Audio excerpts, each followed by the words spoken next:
Hello viewers, आपका स्वागत है इस चैनल में जिसका उद्देश्य है आपके इंग्लिश ग्रामर को इम्प्रूव करना। हम लोगों ने अब तक 2 वीडियो सीरीज़ कंप्लीट कर लिए हैं, जिसमें एक वॉइस का वीडियो सीरीज़ है और एक नरेशन का। आप लोग सीरीज़ में जाकर उस वीडियो को देख सकते हैं। आज हम लोग नरेशन के एक प्रैक्टिस वीडियो पर चलेंगे। आपके स्क्रीन पे कुछ क्वेश्चंस हैं जो अलग अलग एग्जामिनेशंस में आए हुए हैं। वास्तव में यह एसएससी के एग्ज़ाम का पेपर है, लेकिन इस तरह के क्वेश्चंस और भी एग्ज़ाम में सेम टू सेम आए हुए हैं। तो आपके स्क्रीन पे जो क्वेश्चन है वो देखिए।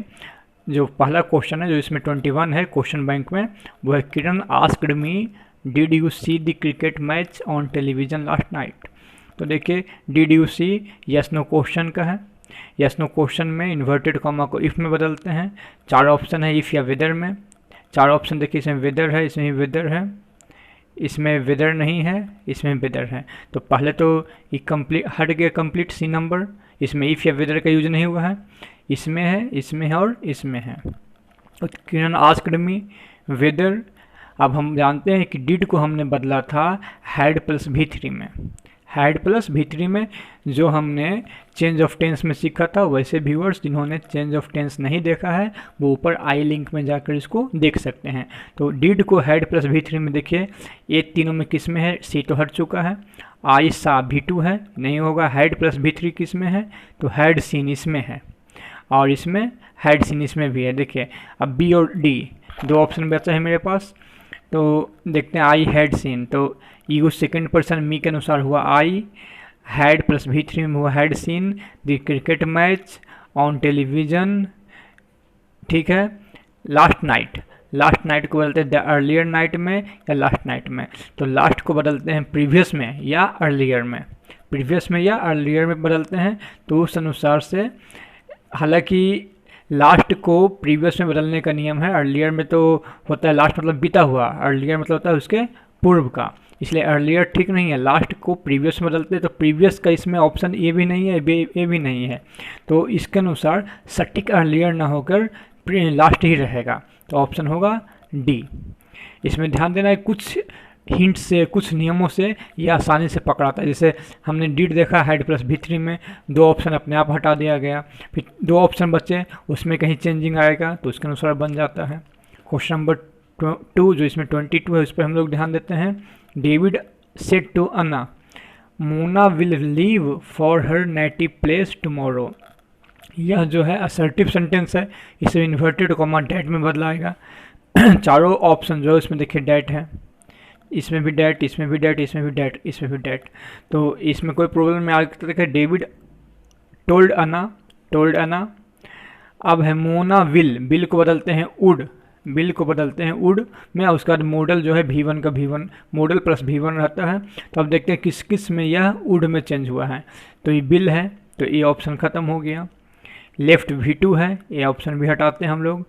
बी लिविंग, ये ऑप्शन भी हटाते हैं। तो अब से बचा वुड लिव, यहीं पे क्लियर हो गया, आगे देखने की आवश्यकता ही नहीं है। आंसर हो गया 22 का डी। क्वेश्चन नंबर 3 जो इसमें 23 है, उस पर हम लोग नज़र डालते हैं। I said to him why are you working so hard. तो यह जो WH क्वेश्चन है, WH क्वेश्चन में हम जानते हैं WH वर्ड में ही होता है। तो सब में देखिए ऑप्शन चारों वाई ही है, यहाँ तक तो कोई दिक्कत नहीं है। Why are you second person, him के अनुसार ही हो जाएगा, इसमें ही है, इसमें बाज ही है। तो हम लोग जानते हैं कि जब WH वर्ड को हटाते हैं तो बाकी यस नो क्वेश्चन के रूप में रहता है। वैसे व्यूअर्स जिन्होंने WH क्वेश्चन का इनडायरेक्ट नहीं बनाना सीखा है, वो ऊपर आई बटन में जाकर इसको देख सकते हैं। तो इसको सीधा करना होता है यू आर, तो यू सेकेंड पर्सन हिम के अनुसार ही हो जाएगा। और इज आर एम बाज वेयर में ही बाज देखिए ये है, लेकिन ये बाज ही है, इस ऑप्शन को हटाइए। ही हैड है, इसको भी हटाइए, ये भी हैड में है, तो बाज वाला ऑप्शन सही है, ही बाज। बाकी तो मिलाने की आवश्यकता ही नहीं है। अगला देखिए 24, आप जो क्वेश्चन नंबर 4 है, he said to her what a cold day. तो देखिए ये है जो नोट ऑफ एक्सक्लामेशन लगा हुआ है, और यह एक एक्स्ट्रामेटरी सेंटेंस है जिसका हमने अध्ययन 2 वीडियो पहले किया है। और जिन्होंने WH शब्द से एक्चुअली हाउ और व्हाट से शुरू होने वाले एक्सक्लेमेटरी का इनडायरेक्ट बनाने वाला वीडियो नहीं देखा है, वो ऊपर आई बटन में इसको देख सकते हैं। ही सेड टू हर, तो सेड टू को बदले टोल्ड में, लेकिन ये सही इसलिए नहीं है क्योंकि हम पढ़े हैं कि एक्सक्लेमेटरी सेंटेंस में उसको हम बदलते हैं एक्सक्लेम्ड विद प्लस कोई वर्ड। तो उसमें देखते हैं, टोल्ड हटाइए, एक्सक्लेम्ड का 3 ऑप्शन मेरे पास है, बी, सी और D. He exclaimed that, he exclaimed sorrowfully that और ही एक्सक्लेम्ड दैट। तो देखिए, he said to her what a cold day, उसने कहा कितना ठंडा दिन है। तो ही एक्सक्लेम्ड दैट, अब इसको पूरा करते हैं, it was a cold day. फिर दूसरा है sorrowfully that it was a cold day और that it was a very cold day. तो 4 ऑप्शन जब देखते हैं तो हमने देखा था कि जब व्हाट से हम शुरू करते हैं तो व्हाट को बदलते हैं वेरी में, उस समय जिस समय नाउन के आगे एडजेक्टिव हो और एडजेक्टिव के आगे व्हाट लगा हो। तो वेरी का ऑप्शन सिर्फ एक ही में हमारे पास है, डी में। इसका आंसर होगा डी। अब है the tailor said to him, जो क्वेश्चन नंबर 25 है और आपके सामने 5वां क्वेश्चन है, इसमें 25 में है। The tailor said to him will you have this suit ready by tomorrow evening. Yes no question का है, यानी इन्वर्टेड कॉमा को इफ़ या वेदर में बदलेंगे। देखिए, ए में डैट में है, ये ऑप्शन हटा दीजिए। दूसरा में भी डैट में है, इस ऑप्शन को भी हटा दीजिए। इसमें देखिए तीसरा में सी जो है इफ़ में है, डी भी इफ़ में है, इधर में से कुछ हो सकता है। हम देखते हैं the tailor asked him, the tailor asked him if आ गया, यू सेकंड पर्सन हिम के अनुसार हो गया, ही विल बदलेगा वुड में, हैव, वुड के बाद हमेशा मॉडल के बाद V1 होता है, would have. The suit ready by tomorrow को बदलते हैं द नेक्स्ट में, द नेक्स्ट डे में, द नेक्स्ट इवनिंग, यहाँ टुमारो इवनिंग है, द नेक्स्ट इवनिंग। देखिए तो सीरम सही है। अगर इसको देखते हैं तो इसमें विल का विल ही है डी में, इसलिए ये ऑप्शन भी गलत होगा। और सी में हमने विल को वुड में बदला है, ऑप्शन सही है। अब क्वेश्चन नंबर 6 जो इसमें 26 है, इस पे हम लोग आते हैं। He said to the interviewer could you please repeat the question. ये भी देखिए यस नो क्वेश्चन पे है, तो इन्वर्टेड कॉमा इफ़ या विदर में बदलेगा। देखिए किस में है, इसमें इफ़ में है, इसमें टू में है, इम्परेटिव में टू में बदलता है, तो ये ऑप्शन यहीं पे गलत है। टू में है, ये ऑप्शन भी गलत है। इफ़ में ये है और इफ़ में देखिए ये है। इफ़ या विदर में इन्वर्टेड कॉमा चेंज होता है यस नो क्वेश्चन में। तो he said to the interviewer, तो he asked interviewer, requested interviewer. Requested इसलिए क्योंकि इंटरव्यू लेने वाले लोग हैं तो रिक्वेस्ट ही करेंगे हम लोग। Requested the interviewer if, you second person, interviewer के अनुसार ही, कुड को कुड में ही रहते हैं, कुड शुड वुड ये सब चेंज नहीं होता है, माइट, तो कुड हो गया। प्लीज़ रिपीट दी क्वेश्चन, और इसको मिलाते हैं डी से, क्या दोनों में डिफरेंस है। He requested the interviewer if he could repeat the question. देखिए अब यहाँ ए और डी को दोनों लग रहा सटीक है, सिर्फ एक वर्ड का अंतर है, वो है प्लीज़। तो हमने पढ़ा था इम्परेटिव सेंटेंस में एक रूल कि यदि अंदर प्लीज़ हो और इसको हम रिक्वेस्टेड में बदलते हैं तो प्लीज़ को हटाते हैं। इसको मीन्स रिपोर्टिंग वर्ब को जब रिक्वेस्टेड में हम बदलते हैं तो प्लीज़ को हटा देते हैं। इसमें देखिए रिक्वेस्टेड में बदले हैं, इसमें भी बदला है, दोनों में, लेकिन इसमें प्लीज़ हमने रखा है जबकि इसमें प्लीज़ हटा दिया गया है। तो इसका सटीक आंसर होगा डी। अब अगला क्वेश्चन हम लोग देखते हैं जो 27 और आपके लिए 7 है। He said be quiet and listen to my words. देखिए इम्परेटिव सेंटेंस है, V1 से शुरू हुआ है, be quiet and listen to my words, यानी इन्वर्टेड कॉमा को टू में बदलना होगा। अब हम चारों ऑप्शन को देखते हैं।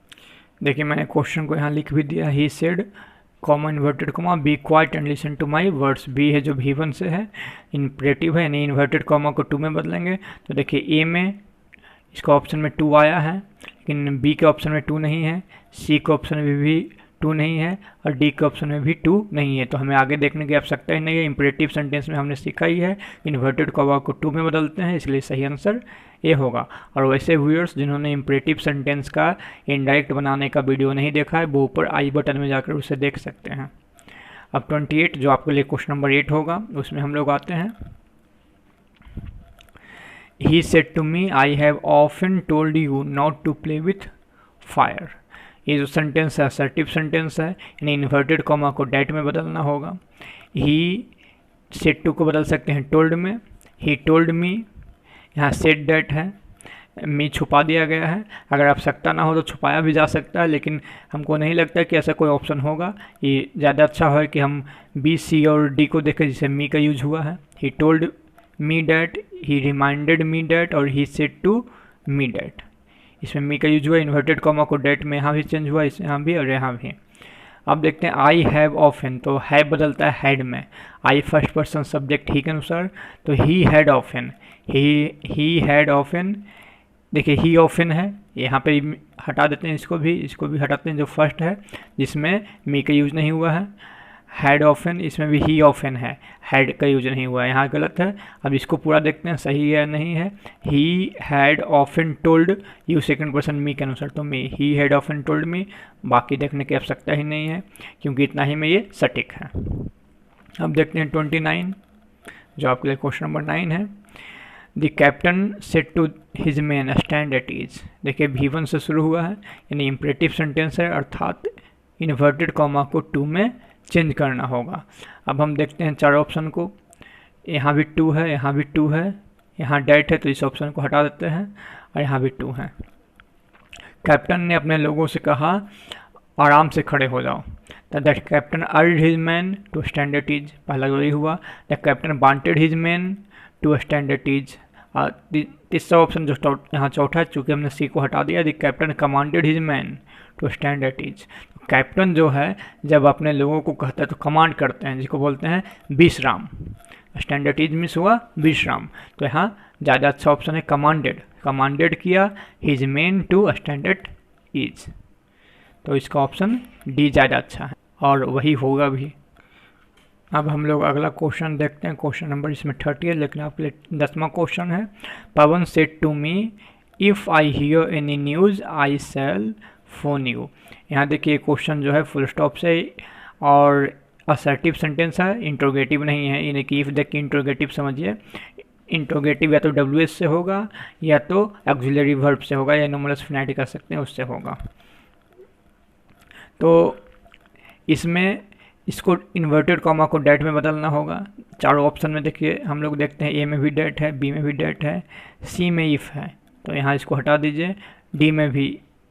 डी में डैट है। चार ऑप्शन देखा हमने तो उसमें 3 में डैट है, यानी सी नहीं होगा। अब 3 में देखते हैं, हियर V1 है, हम लोग जानते हैं V1 को बदलते हैं V2 में, तो कहाँ कहाँ V2 तीनों में यूज हुआ है। हियर इसमें V2 है, इसमें बिल हियर V2 नहीं है, इसको यहीं पे हटाते हैं, इसमें भी हियर्ड V2 है।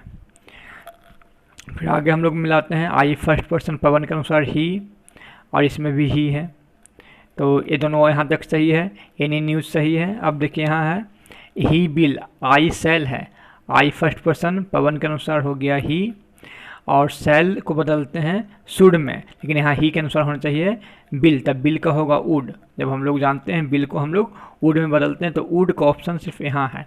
सेल को शुड में, बिल को वुड में बदलते हैं, लेकिन जो यहाँ पर फ्यूचर में है इसको हमको बदलना होगा पास्ट में, जिसमें वुड होगा, और इसका सही ऑप्शन डी में ही केवल है। यहाँ तो बिल का बिल है, इसलिए इसको वुड में बदलेंगे और सही आंसर इसका होगा डी। और वैसे व्यूअर्स जिन्होंने इसे बदलना नहीं सीखा है वो ऊपर आई बटन में जाकर इसका वीडियो देखें और इसको बदलना सीखें। अगला क्वेश्चन हम लोग देखते हैं जो क्वेश्चन नंबर 11 है और इसमें 31 है। The teacher said to Mahesh congratulations wish you success in life. इस क्वेश्चन को देखिए, इस क्वेश्चन का जो ए पार्ट है वो एक्सक्लामेटरी में हमने सीखा था कि जब एक्सक्लामेटरी सेंटेंस शब्द से सेंटेंस शुरू हो और बाद में असर्टिव हो तो उसको किस तरह से हम इनडायरेक्ट बनाते हैं। चार ऑप्शन हम लोग देखते हैं।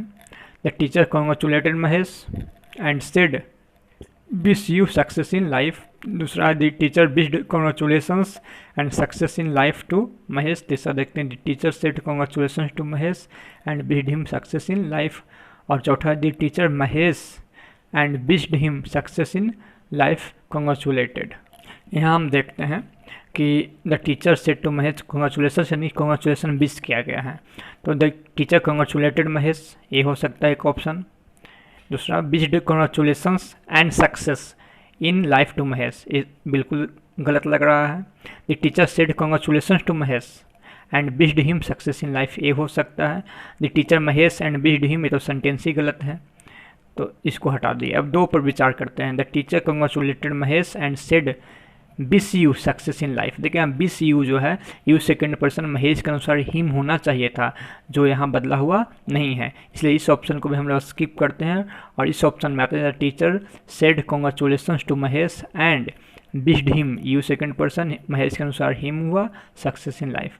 और ये चारों में सबसे सटीक आंसर सी है और 31 का आंसर हम लोग सी देते हैं। अब अगला क्वेश्चन देखते हैं जो है 32, जो आपके लिए 12 नंबर है। The poor examinee said O God take pity on me. तो इस सेंटेंस को हम लोग देखते हैं। टेक पिटी ऑन मी जो है ये V1 से शुरू हुआ है, लेकिन यहाँ ओ गॉड यानी गॉड को प्रे किए हैं, गॉड को एड्रेस किए हैं। तो उस अनुसार देखते हैं 4 ऑप्शन को। The poor examinee prayed God, the poor examinee invoking God, the poor examinee exclaimed that God, the poor examinee asked God. 4 option को देखते हैं। इसमें जब यहाँ से सेंटेंस है टेक पिटी ऑन मी और ओ गॉड को हम एड्रेस किए ईश्वर को, तो बाकी जो सेंटेंस बचा टेक पिटी ऑन मी, यह जो एक इम्परेटिव सेंटेंस है, यानी इसमें टू का यूज होना है, जबकि हम ऑप्शन सी में डैट देख रहे हैं और इसमें, इसलिए इसको हम हटाते हैं। बाकी 3 में टू टेक इसमें भी है, इसमें टू टेक है और इसमें भी टू टेक है। तो अब इस 3 ऑप्शन पर देखते हैं। The poor examinee pray God to take pity on him, एक हो सकता है। The poor examinee invoking God implored him to take pity on him, ये भी हो सकता है। The poor examinee asked God to take pity on him, ये भी हो सकता है। लेकिन अब इन तीनों में जो सबसे सटीक की बात की जाए, जो आपके एग्जामिनर है वो जानना चाहेंगे, वो ये है कि आप कितने अच्छे वर्ड का यूज़ करते हैं, आप तीनों को समझ रहे हैं कि नहीं। तो जब भगवान को हम बोलते हैं तो उसको बोलते हैं इन्वोक करना, याद करना, तो प्रार्थना उनसे करना, तो उसके लिए सही वर्ड यही है, इन्वोकिंग गॉड। तो इसका सही आंसर होगा बी। तो आज हम लोगों ने कुल 12 क्वेश्चन का आंसर देखा है कि किस तरह से ऑप्शन की सहायता से उसको बनाया जा सकता है। कुछ रूल्स भी अगर माइंड में है तो हम उसका यूज करके बहुत सारे क्वेश्चन को इजीली बना सकते हैं। तो आप अलग अलग क्वेश्चन सेट उठाकर इसका आंसर बनाने की कोशिश करें, ऑप्शन को देखें, समझें, रूल्स को देखें, उसकी सहायता से समझना बहुत आसान होगा। और आज हम लोग नरेशन का वीडियो कंप्लीट कर रहे हैं और अगले दिन से यानी अगले वीडियो से हम लोग सिंटैक्स पढ़ेंगे, जो सब्जेक्ट वर्ब एग्रीमेंट या सब्जेक्ट वर्ब कंकॉर्ड भी कहलाता है। हमारे वीडियो के साथ इसी तरह बने रहें, तब तक के लिए धन्यवाद।